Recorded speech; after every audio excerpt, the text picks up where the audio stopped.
Hey guys, this is Hayden from Patrick Craig Academy, and today's video is going to be all about double adjectives. If you're following along in the packet, this is coming from the ACT Grammar Punctuation packet, and it starts on page 32.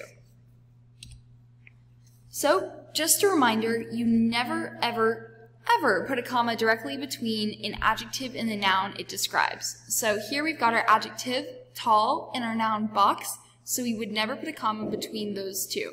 There's no pause there. You wouldn't say the tall box was really heavy. It's just the tall box was really heavy. When we're dealing with cumulative adjectives, you're not going to need a comma between two adjectives.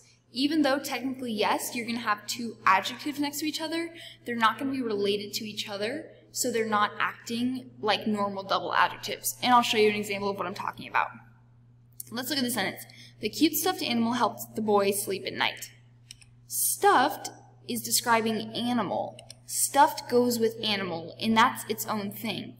But cute is an adjective modifying the stuffed animal, the entire thing. So, because these two adjectives are describing different things, and they're not both describing the same thing, we don't need a comma between them.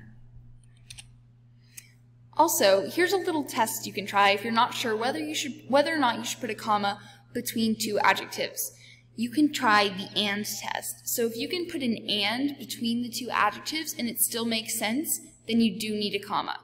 Also, if you can switch the order of the two words and it still makes sense, again, you need a comma. So let's look at our example. He is a tall, distinguished man.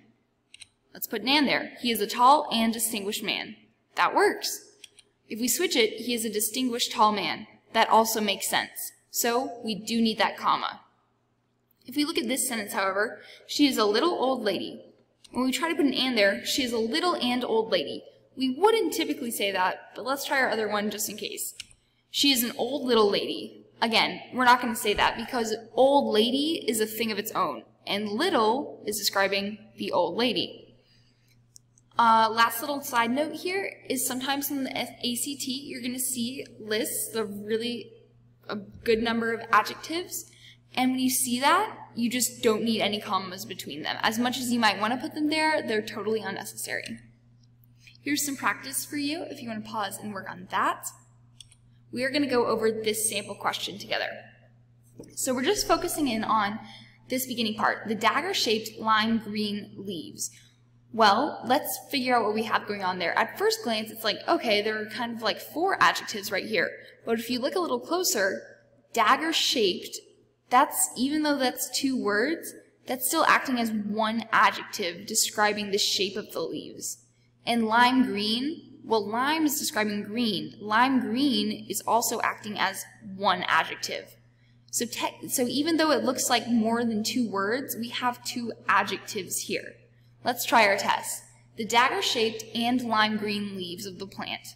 That sounds good. What if we switch them? The lime green dagger-shaped leaves of the plant. That also works. Because all of our tests pass, our answer is going to be A. Nothing needs to change. That is a good comma where it is. Let's try the challenge. Again, if you want to pause while we go through, feel free. But at this part, we're just going to be focusing in on the artist's use of tiny, tight stitches. So, right now we have a comma between tiny and tight. Let's try switching them. The tight, tiny stitches. The tiny and tight stitches. Those both seem to work, so we can get it down to answer choices A and C. Between the two, the only difference is this comma after stitches. If you watch the unnecessary commas video, you'll know that you never put a comma between two things. That's going to make answer choice C correct, because there's no unnecessary comma after stitches, because the only other thing is the techniques. Here are some more ACT questions you can do for practice, but that's all for double adjectives.